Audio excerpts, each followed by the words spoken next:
Can you swim? Good. Because you're going on a journey to the deepest point of the Pacific Ocean. Now put on your flippers. The very bottom of the Mariana Trench is awaiting. Now get in the water. Really, come on. All right. 1 foot underwater. That's the depth you can swim with no special gear like a mask. Hey look, must be some tourists. Or whales. 10 feet underwater. That's a little deeper than the public pools and beaches around the United States. You can see colorful fish and even phytoplankton that feed on the sun's rays. 26 feet down. This is the depth at which the foundations of the floating city of Venice in Italy stand. Builders laid columns at that depth on which they later built houses and streets. 30 feet underwater. You start to feel a lot of pressure. When you're on the surface, you're under atmospheric pressure, 15 pounds per square inch. But here, at 30 feet, that pressure is doubled. All the air pockets in your body, like your lungs or ears, begin to compress from this pressure, giving you discomfort. But no worries, your organs are soft and elastic, so you can keep diving. 40 feet underwater. Oops, you're running out of air. An average person can hold their breath for 30 to 90 seconds. The current record is an incredible 24 minutes and 37 seconds. Gasp. Okay, you'll need some diving equipment to continue your descent. There you go. Thank you very much. Tourists dive to this depth to look at reefs and corals. You don't need special skills for that, but you can't dive any deeper without training or a license.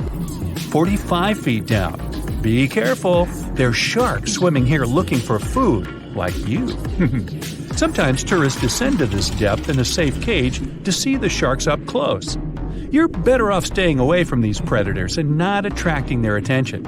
So make sure you're not wearing any bright and shiny jewelry. Sharks love that kind of thing.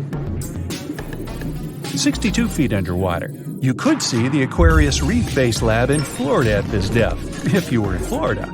It's really an entire building with rooms for exploring the seafloor, accessible through a hatch. 105 feet down. You see a strange bell hanging from a chain. People used to use these things for deep diving about 400 years ago. They'd lower a bell on chains with divers inside from a ship. There was enough air inside the bell for them to breathe. That way, they could explore sunken ships with treasures. 140 feet. At this depth, you could find an entire sunken city in Qianda Lake, China. You can still see streets, houses, and temples there. 330 feet. Whoa! You almost hit a huge blue whale. How could you miss it?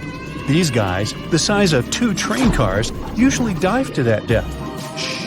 Let's listen to them sing for a while. It's beautiful. Now, let's keep going. 660 feet. This is where most of the ocean life ends. Sun rays hardly penetrate any deeper into the water. Everything below are unusual fish like this angler. They have such an unusual appearance because they have to adapt to the high pressure here. 702 feet underwater. This is the last mark where you'd see a human without diving equipment. This man holds the title of the deepest man on Earth, and he's the only one who has managed to get to this depth. The water pressure on his body here was 20 times greater than that on the surface. 985 feet. Ooh, what was that sound? Whoa, that's a submarine. That's the maximum depth they can dive to. Some of them can reach speeds of 26 miles per hour. Fun fact, an ostrich can run twice as fast, but she can't swim. 1,090 feet. Say bye to this scuba diver. You won't see them any deeper than this. The world record was set in the Red Sea. It only took the diver 12 minutes to reach this depth, but it took him a whole 15 hours to return to the surface to avoid decompression sickness. So now you get an atmospheric deep diving suit. It's completely sealed, and you won't feel the insane water pressure on your body in it. 1,454 feet. If you stuck the Empire State Building in the water, its tip would be here, and all the carpet inside of it would be wet. 2,300 feet down. The water pressure here is 70 times greater than on the surface. The flexible plastic parts of your suit can't withstand that kind of pressure. So here's some urgent delivery. It's an ultra-deep submersible. Now you can continue your dive all the way down. 2,717 feet. Here you'd see the tip of the tallest building on Earth, the Burj Khalifa. Alright, who's sinking all the tall buildings around here? 5,387 feet. This is the depth of one of the oldest and deepest lakes in the world, Lake Baikal. Its area is slightly larger than the entire country of Belgium. 8,040 feet. That's the record depth the Perdido oil platform reaches in the Gulf of Mexico, and its above-water part with 3 decks is almost as high as the Eiffel Tower. 11,962 feet. This is the average depth of the Atlantic Ocean. You can see a huge tube as wide as a giraffe's neck, and it just seems to be endless. True, this cable connected Europe and North America and used to serve for telegraph communications. 12,303 feet underwater. Suddenly, in the darkness, you see the outline of a ship. No way! That's the Titanic itself.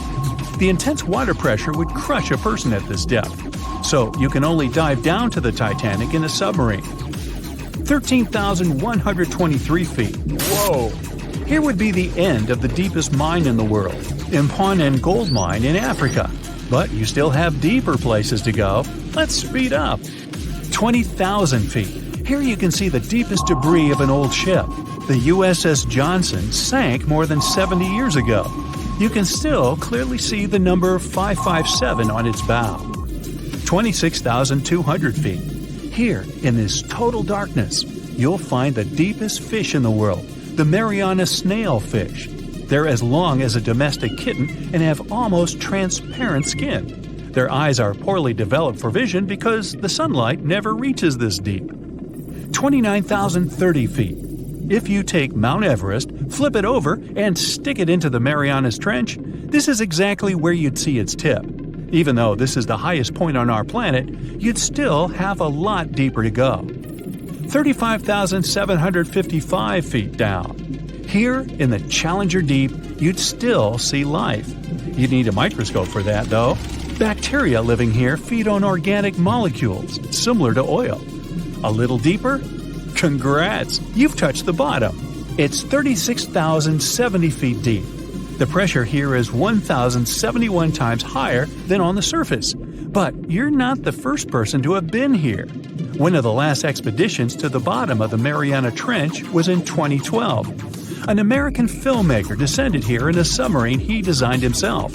But the pressure broke some of the engines, so it was hard for him to maneuver here. The sonar was also damaged, and some of the batteries drained. He was in the Challenger Deep for about 3 hours and took many pictures and videos.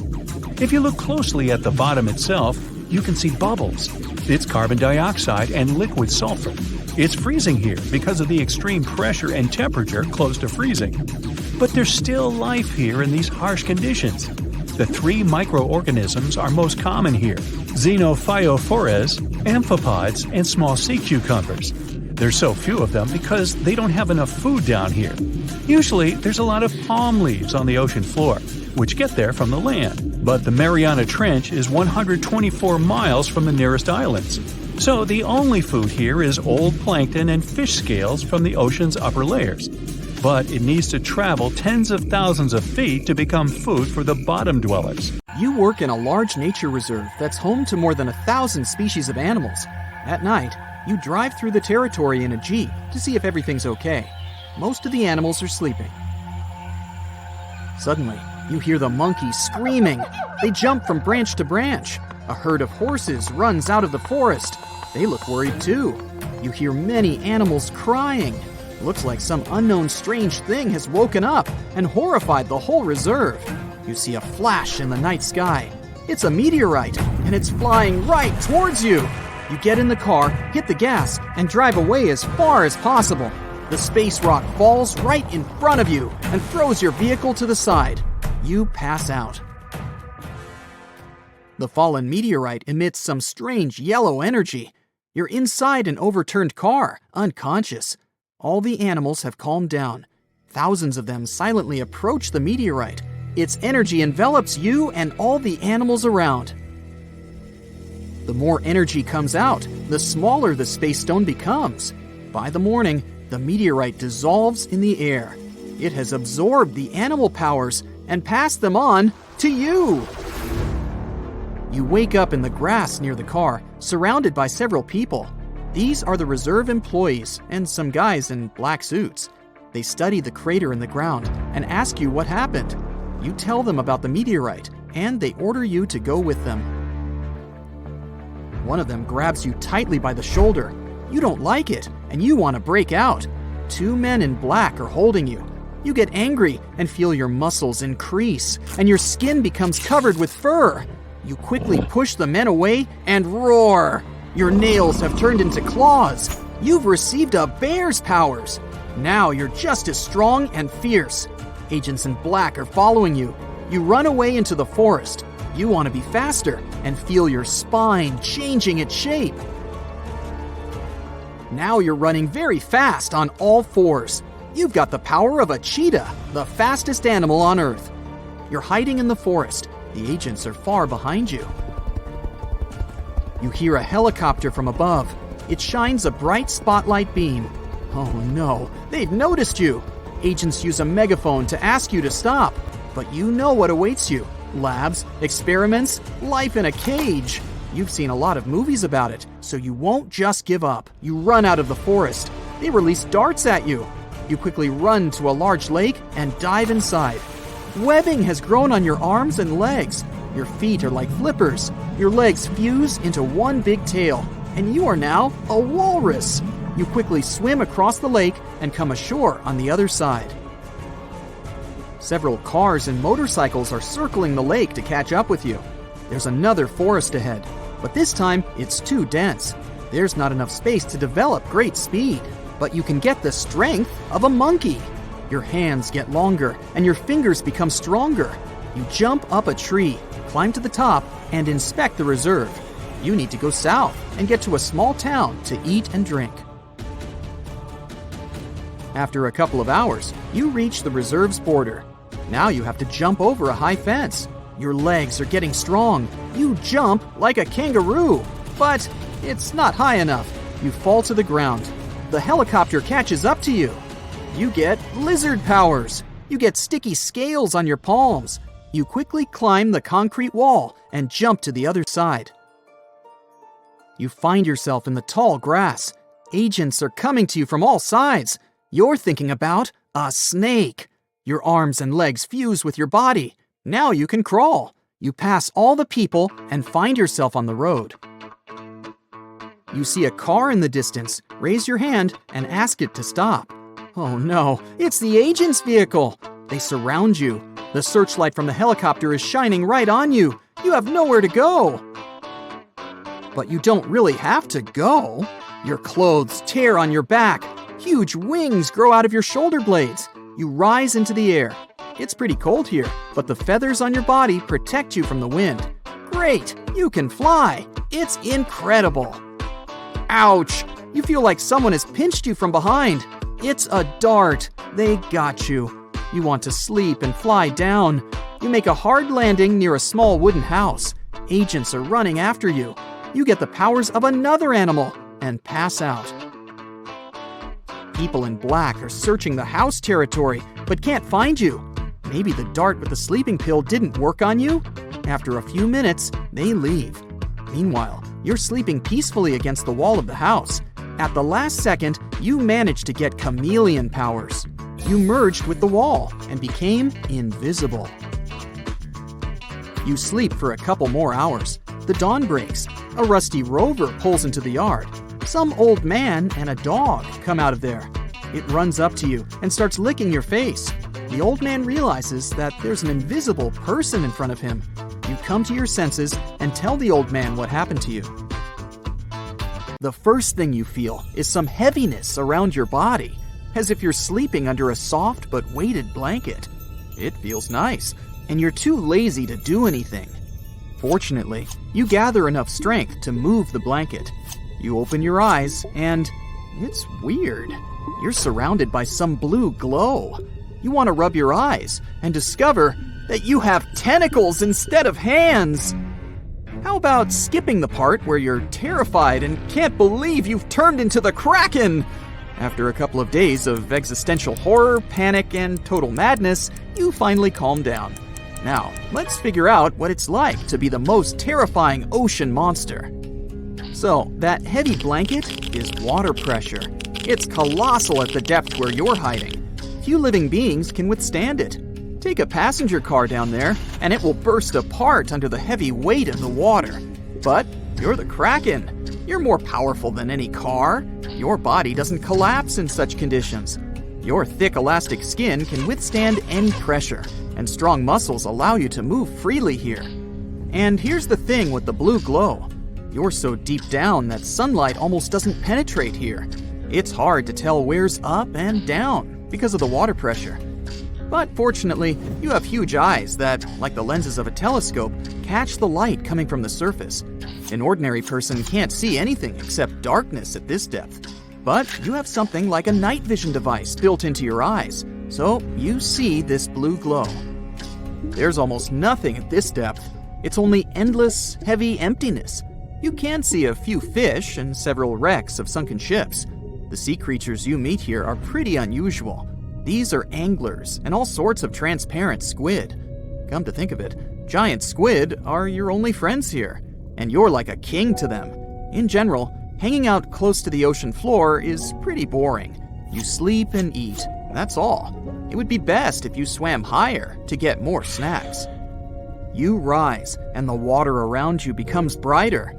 More and more sunlight reaches this place, and you finally meet other inhabitants of the ocean. Turtles, sharks, jellyfish, octopuses, and stingrays dart away as soon as they notice you. All of them except jellyfish.